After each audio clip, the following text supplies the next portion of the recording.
महाराज जी, आपके चरणों में कोटि कोटि प्रणाम। महाराज श्री, हमारी संतान जो हमसे उत्पन्न होगी, क्या वो अपने पूर्व कर्मों के अनुसार शरीर मिलेगा या माता पिता के कर्मों के अनुसार? अगर माता पिता के कर्मों के अनुसार उत्पन्न होगी तो क्या सावधानी रखें? कृपया मार्गदर्शन करें। वो तो आएगा अपने ही कर्मों से, पर उसमें दुख और सुख का अनुभव तुम्हारे कर्म उसमें सम्मिलित होंगे। अगर आपने पूर्व में जो जीव पुत्र रूप में आ रहा है उसके साथ अभद्र कर्म किए हैं, तो आकर के जीवन भर आपको जलाएगा, आपको दुख देगा। और आपने भद्र माने मंगलमय कर्म किए हैं तो जीव पुत्र बन के आएगा, तुम्हें सुख प्रदान करेगा। अब यदि इस समय भजन कर लो भगवान का, तो तुम उसके भी भाग्य को बदल सकते हो और अपने भी भाग्य को बदल सकते हो। ये भजन ही एक ऐसा कर्म है जो सब सुधार देता है। मार्कंडेय ऋषि के पिता महाराज मृकंड ने देखा, बहुत ज्योतिषाचार्य थे, कि 5 वर्ष में मेरे पुत्र की आयु खत्म है, मर जाएगा। बड़ी चिंता हुई कि जीवन भर भजन करते रहे, तपस्या की। पहले प्राय हम सब ऋषियों की ही संतान हैं, रहते गृहस्थ में थे पर पूर्ण ऋषि तपस्वी मुनियों की तरह हम सब ऋषियों की संतान हैं। जब गोत्र पूछा जाए तो देखो नहीं बोलते भरद्वाज गोत्र, याज्ञवल्क, गार, हम सब ऋषियों की संतानें हैं। हाँ, तो उन्होंने लगा कि कैसे क्या कर सकते हैं कि 5 वर्ष के बाद ये बालक जीवित बना रहे। अब पिता का कर्म शुरू हो रहा है। पूर्व संयोग इतने ही वर्ष का था, अब उनका नया कर्म काम कर रहा है। उन्होंने विचार किया, भगवान के भक्तों और संतों में विशेष सामर्थ्य है।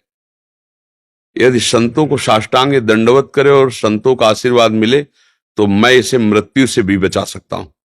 उनको पता था, उनकी श्रद्धा थी, उनकी भावना थी। तो प्रायः पवित्र नदियों के किनारे ही ऋषियों के आश्रम होते थे, तो गंगा जी के समीप ही तो घाट में खड़ा कर देते। जो भी संत दिखाई देते, वैष्णव तिलक या शैव तिलक, वो सबको आदेश कर, छोटा सा बालक 2 वर्ष 3, साष्टांग प्रणाम करो, साष्टांग प्रणाम करो।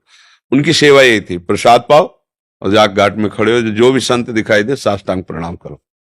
एक दिन प्रच्छन्न वेश से गुप्त रूप से सनक सनंदन सनातन सनत कुमार भी, अब आपको क्या पता कौन महात्मा किस कोटि का किस वेश में तुम्हारे पास बैठा है, या तुम्हारे संग वार्तालाप कर रहा है, या तुम्हें कभी मिल सकता है, हमारी दृष्टि नहीं है ना। और वो दिव्य महापुरुष थे और वो देखा करते थे।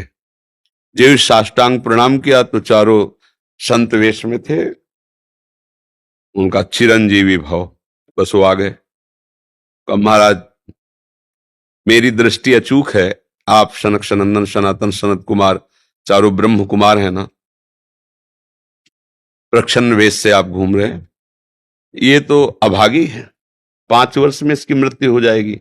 और आप कह रहे हैं चिरंजीवी भव, तो आपके वचन मिथ्या या इसका भाग्य मिथ्या? इसी बात में बैठे थे कि कोई ना कोई महापुरुष जब फंसेगा तो ये भाग्य को मिटा सकता है, साधारण थोड़ी मिटा पाता है, महापुरुष ही मिटा पाता है, उसमें सामर्थ्य होती है।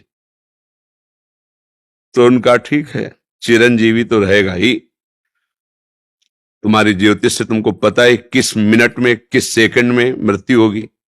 उस दिन प्रातः से लेकर के और मृत्यु समय तक भगवान शिव के मंदिर में शिव का आलिंगन करके इसे बैठाल देना, बस फिर और हम देख लेंगे। ऐसा ही किया। चारों ब्रह्म कुमार दरवाजे पे खड़े हो गए। तो ऐसे पुरुषों के पास यमदूत नहीं आते, साक्षात धर्मराज आते हैं। धर्मराज ने देखा सनक सनंदन सनातन सनत कुमार, तो उनका इस जीव का समय हो रहा है, आप आदेश करें तो मैं इसे ले जाऊं। बोले मैंने तो चिरंजीवी भव कहा है। बोले ब्रह्मा के आप पुत्र हैं, ब्रह्मा के द्वारा ही विधान किया जाता है। तो इतनी वार्ता हो ही रही थी कि भगवान शंकर प्रकट हो गए। उनका कि कुछ बदलना नहीं है, 5 वर्ष की आयु ना, हाँ 5 वर्ष रहे, मेरी आयु के 5 वर्ष रहे। भगवान ब्रह्मा जी एक सुई लेकर के ऐसे कमल में छेदे थे, आका 1 वर्ष हो जाता है।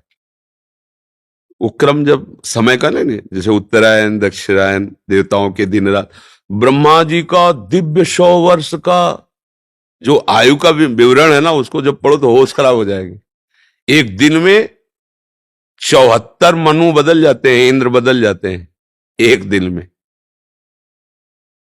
और भगवान का समय, वो जो ब्रह्मा जी का समय, निमेष, पलक झपकना, इतने ब्रह्मा की पूरी आयु हो गई। 5 वर्ष उनके, आज तक मार्कंडेय जी जीवित है, उनको चिरंजीवी ऋषि कहा गया है मार्कंडेय जी का। अगर पिता भगवान का भजन करे तो अपने भाग्य और पुत्र के भी भाग्य को बदल कर जैसा चाहे वैसा कर सकता है। भावी मेट सके त्रिपुरारी। अगर भजन बल है तो फिर आनंद ही आनंद है, नहीं तो दोनों के कर्म संयोग से ही संयोग बनता है। तो तुम्हारे लो पुत्र रूप में आ रहा है। अभी हमारा आपका पूर्व जन्म का कोई संयोग तो आपको देखते ही चिढ़ पैदा हो जाएगी। आप ऐसे वचन बोलेंगे कि मेरा हृदय जलने लगे ये आदमी क्यों आया हमारे सामने। वो हमारा कर्म है जो आपको भी जला रहा है, मेरे को भी जला रहा है, दोनों में द्वेष पैदा कर रहा है। और अगर अच्छा देखते ही ऐसा लगा कि मानो हमने बहुत समय से अपने प्रियजन को बाद में देख, ऐसा लगता है ये तो हमारे बहुत प्रिय, और देखकर आनंद है, आप जाओगे खुशी हुई, हमारा खुशी हुई, क्या हुआ। कर्म ही सबको दुख सुख देता है और कुछ नहीं। अगर कर्म को कोई मिटा सकता है तो भगवान का भजन मिटा सकता है दूसरा नहीं। खूब प्रभु का आश्रय लेकर के उनकी लीला गायन करो, नाम जप करो, सब ठीक हो जाएगा। और गर्भस्थ शिशु को भगवत चर्चा सुनानी चाहिए, उससे प्रभाव पड़ता है। जैसे माँ गर्भवती है तो चाहिए कि स्वयं स्वाध्याय करे या फिर परिवार के जन कथा कह रहे हो, चुपचाप शांति से बैठ के सुने और नाम जप करे, तो गर्भस्थ शिशु पर उसका प्रभाव पड़ता है।